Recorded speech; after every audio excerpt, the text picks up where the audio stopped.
Si Secretary Boying Rimulya ng Department of Justice. Ayan. Meron siyang 350 million na confidential funds. Nag-request siya kay Saldico ng additional.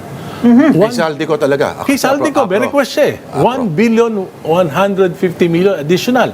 So, for 2025, meron siyang 1.5 billion for the first time in history na ang Secretary of Justice may 1.5 billion na confidential intelligence fund.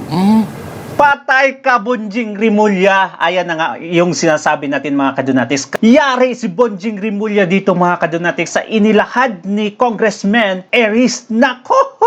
Alam naman natin na hindi matinong taong ito si Bonjing Rimulya. At eto na nga, mga kadunatics, lumabas na isa sa mga baho niya. Anong baho niya, mga kadunatics? 1 billion or more yung confidential fund niya. Dako! Eto, ayan. Lalo na nung 2025, for example, Patay ka, Bonjing Rimulya ka. si Secretary Boying Rimulya ng Department of Justice. Ayan. Meron siyang 350 million na confidential funds. Nag-request siya kay Saldico ng additional. Kay Saldico talaga. Kay Saldico, may request siya eh. 1,150,000,000 additional. So, for 2025, meron siyang 1.5 billion for the first time in history na ang Secretary of Justice may 1.5 billion na confidential intelligence fund. Patay ka, Bonjing Rimulya. Ayan na nga yung sinasabi natin, mga kadunatics. Kaya eto, doble kayod na si Bonjing Rimulya na hindi makatakbo ng pagka-presidente si Inday Sara Duterte. Lahat na lang gagawin nila, mga kadunatics. Ngayon, ang ginawa ng DOJ, nagsampa ng kasong grave threat against Inday Sara Duterte. Kasi pag si Inday kasi magiging presidente, eto, biyari talaga itong Bonjing Rimulya. Lahat ng mga confidential fund ng ilang agencies, mga kadunatics, mayayari talaga. For the first time, billion pa yung confidential fund ng DOJ. Mas malaki pa kaysa Office of the Vice President. Pero, ang inibistigahan ngayon, Office of the Vice President, ganyan katindi ang bangag administration. Halaka, Bonjing. So, hindi lang pala ang kumbaga, Ayusin mo, in-appoint Lord. ng presidente, in your words, para protektahan ng presidente. Ano ba? Si Ombudsman Rimulya din ay May stake confidential ito. funds. Nalilito na din pati itong journalist magtanong eh. Ay, So, ako, naniniwala ako na pag binuksan mo lahat ng mga confidential funds, baka meron ding Mary Grace Piatos. baka mas matindi pa itong si Bonjing Rimulya, mga kadunatics, ha? Someday, uungkatin yung 1.5 billion na confidential fund ng DOJ under Bonjing Rimulya. Meron ding mga McDonald's, baka meron din Jollibee. Kasi nga, ang concept, kaya madaling nakawin yung confidential funds, ang concept doon, pwede kang maglagay ng aliases. Kasi on the claim na pinoprotektahan mo yung identity ng asset mo. Pero, okay, Kong Egay, for the record, ikaw ay hindi DDS. Anong klaseng tanong yan, mga kadunatics? Alam naman natin itong journalist na to. Ayaw kong banggitin yung unang pangalan niya kasi, mga kadunatics, blasphemous. Ito. Sabi ko nga, nung kinausap ako ni Secretary Vince Dizon, sabi ng Malacanang, ang pakiramdam nila, Sara ako. Sabi ko, paano ako magiging Sara? Di ba kayo mga Sara? Nag-away-away lang kayo. During the time of President Duterte, I was the first one who spoke against the war on drugs. And advocacy ko is anti-political dynasty. I'm against the political dynasty of the Marcoses. I'm against the political dynasty of the Dutertes. Sabi niya, nakakalakas yung mga sinasabi ko raw na criticism sa Marcos administration, nakakalakas daw kay Sara. Sabi ko, mali yun. Hindi ako nakakalakas. Kayo nakakalakas dahil mali yung mga ginagawa nyo. O kung pakikinggan nyo yung mga criticisms ko, yung ibang mga private corporation, nagbabayad pa ng critic para malaman nila yung mali. you can take advantage of what I'm saying. Sabi ko, kung pakikinggan nyo ko, sabi niya, hindi, ba't di mo na lang kami tulungan? Sabi ni Secretary Vince Dizon, sabi ko, anong gusto niyong tulong? Yung nakikita ko mali, sasabihin ko, tama. O bakit hindi na lang, kung may nakikita, may sinabi ako, di pag-aralan nyo, baka naman maitama nyo kung ano yung mga mali. Bilang miyembro ng opposition din, Yes. bahagi yun ng iyong... That's a part of the Correct. minority. I've been a minority for so long. I fought in EDSA 1, kasama na ako. 20 years old ako, lumalaban na ako sa martial law. O nung panahon, lumaban ako sa EDSA 2, lumaban ako sa Estrada.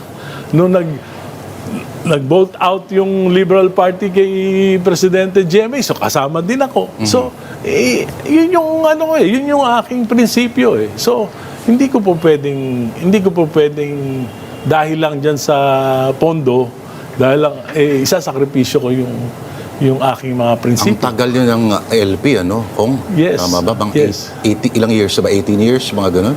1988 when I first ran as 98. councilor under the Liberal Party.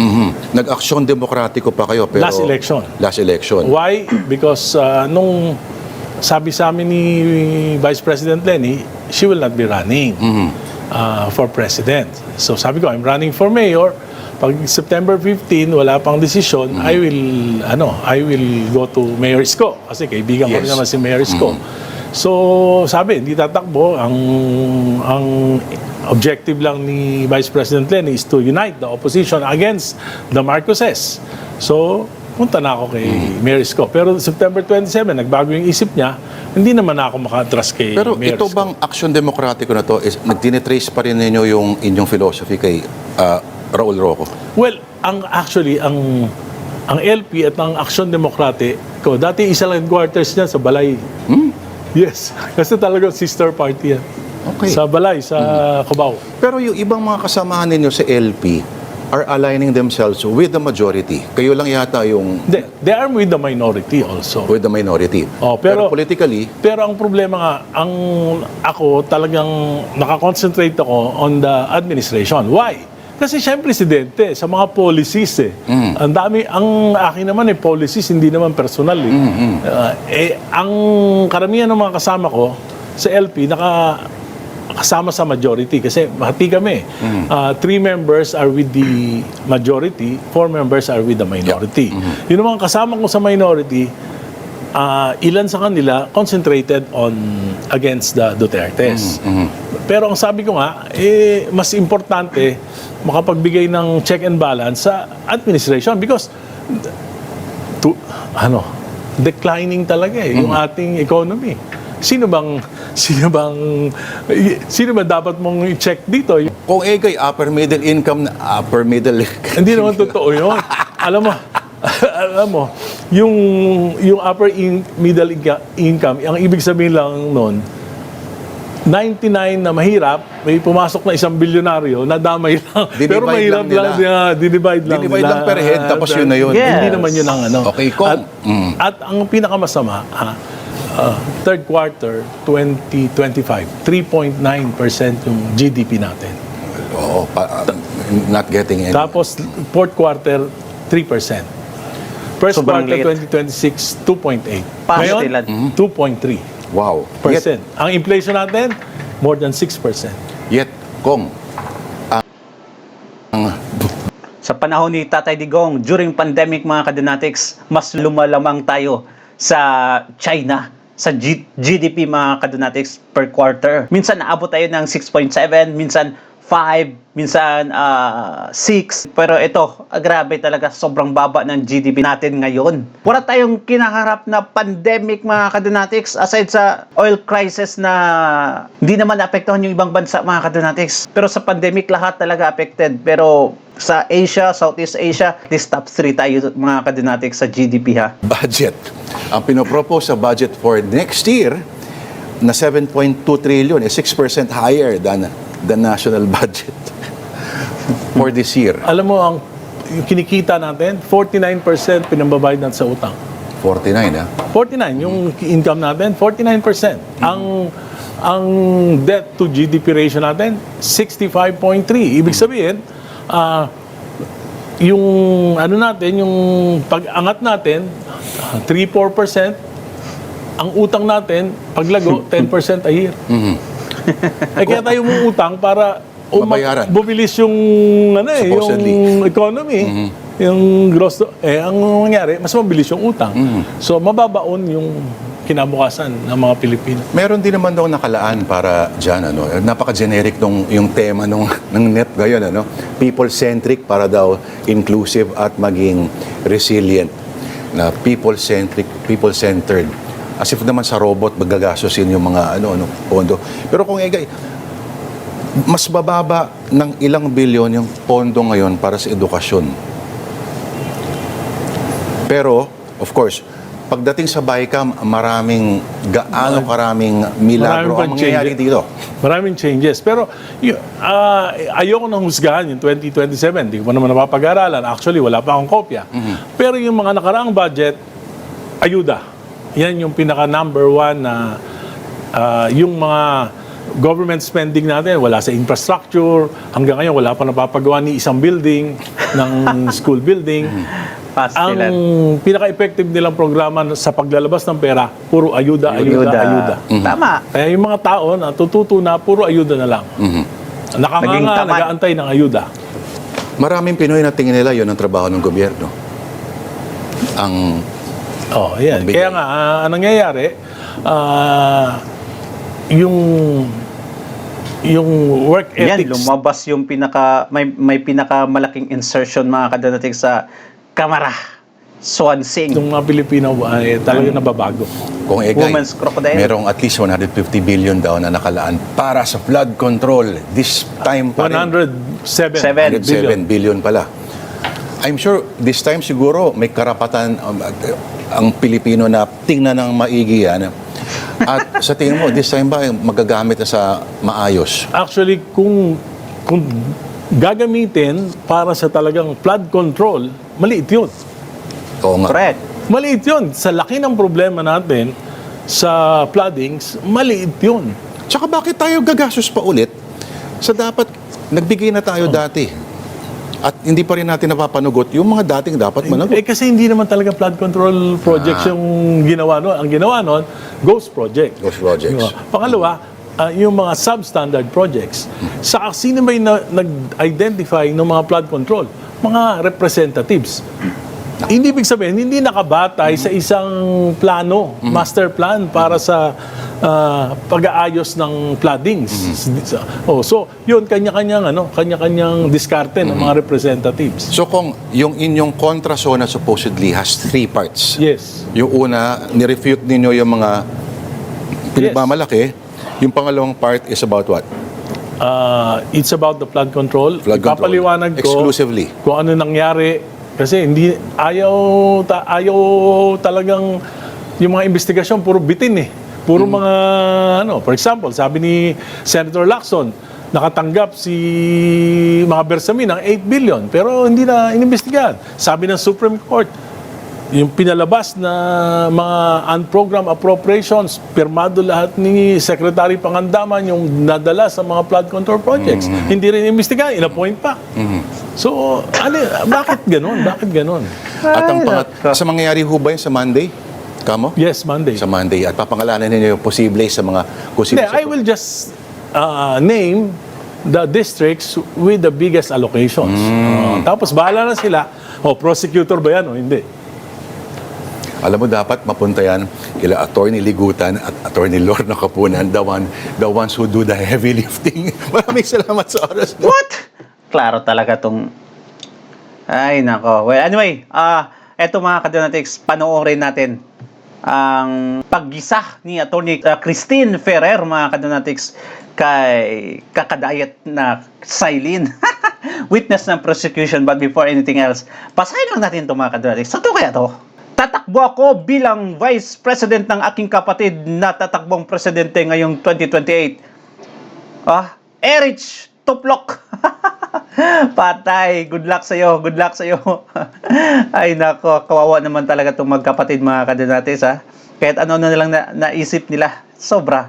akala nila may fund pa sila mga kadonatics. Maybe fund sa kanilang mga programa but not anymore in politics. At ito, panoorin natin si Attorney Christine. Madalian lang ito mga kadonatics, 2 minutes.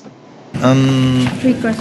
Counsel for the respondent, Rick Ross. Kay Rick Ross, Sailin, kanina tinanong ka, no, about the VP-SPG rewards VP. from the OVP, no? Vice kung President. Kung nga ba ay nangyayari at kung bawal ito under Security the GC. guard. And sinabi mo na bawal ho yan, di ba? Sabi mo kanina.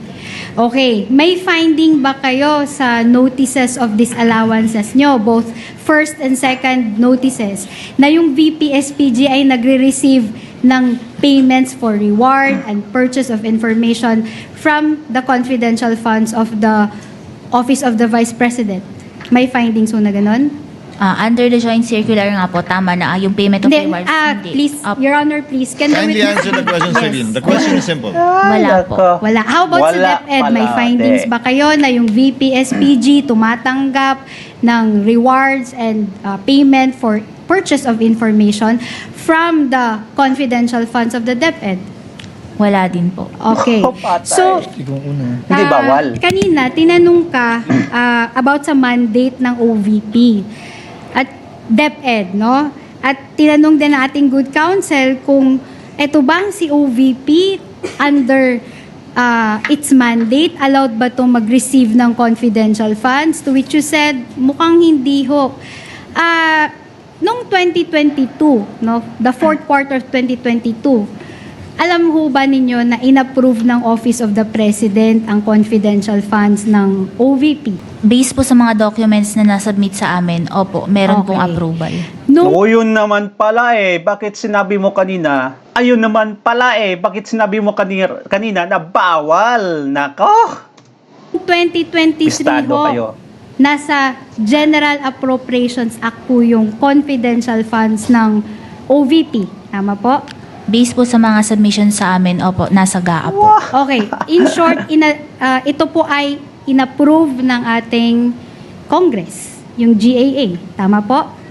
Opo, tama po. Okay. Patay. Does the JC prohibit the Office of the Vice President from receiving confidential funds? Nakalagay po sa JC yung mga agencies na may... Just Tanong answer eh. my question. Da. Simple lang naman ho, may prohibition ho ba sa JC on the Office of the Vice President receiving confidential funds? Wala po. Wala. How about the Department of Education? May pinagbabawal ba yung JC na maka-receive ito ng confidential funds yung DepEd? Based sa JC po, wala po. Okay. Nako! Yan nga pala eh. Okay. So, tinanong ho kayo kanina about the OVP, no, or the SDO, no, in that regard, disbursing monies in one day in several places.